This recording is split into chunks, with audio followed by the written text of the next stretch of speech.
الاهلي في مواجهه برشلونه. الاهلي يا جدعان هيلاعب برشلونه بافتتاح استاد المارد الاحمر، القلعه الحمراء.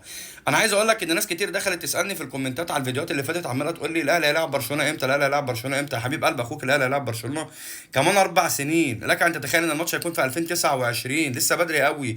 يعني تقريبا الجيل الحالي اللي موجود عندك ده هيتبقى منه اطلال، ده لو تبقى منه حد اصلا. يعني ممكن يكون مصطفى شوبير واللاعيبه الناشئين هم اللي هيتبقوا منه.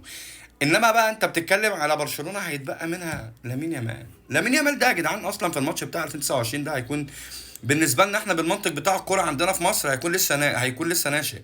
يعني هيكون لسه ده ناشئ بالنسبه لنا، هيكون لسه 23 سنه واقل كمان، ده هيكون بتاع 22 سنه.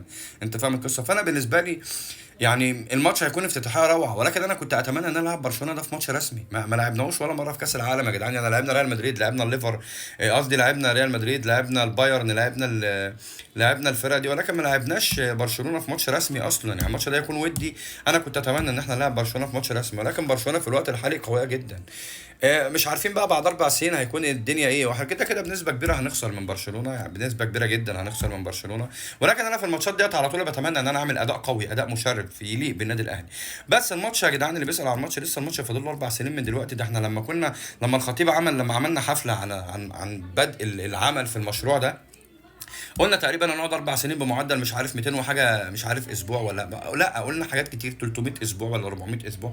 بقينا عمالين نحسب كده كل اسبوع يعدي الاسبوع كذا، الاسبوع كذا. فلسه بدري قوي يا جدعان، لسه 4 سنين. فريح دماغك، انسى ماتش برشلونه خالص. خلينا في الموسم الجديد بقى، يعني خلينا في الموسم الجديد قدام الزمالك وبيراميدز وصن داونز والناس دي.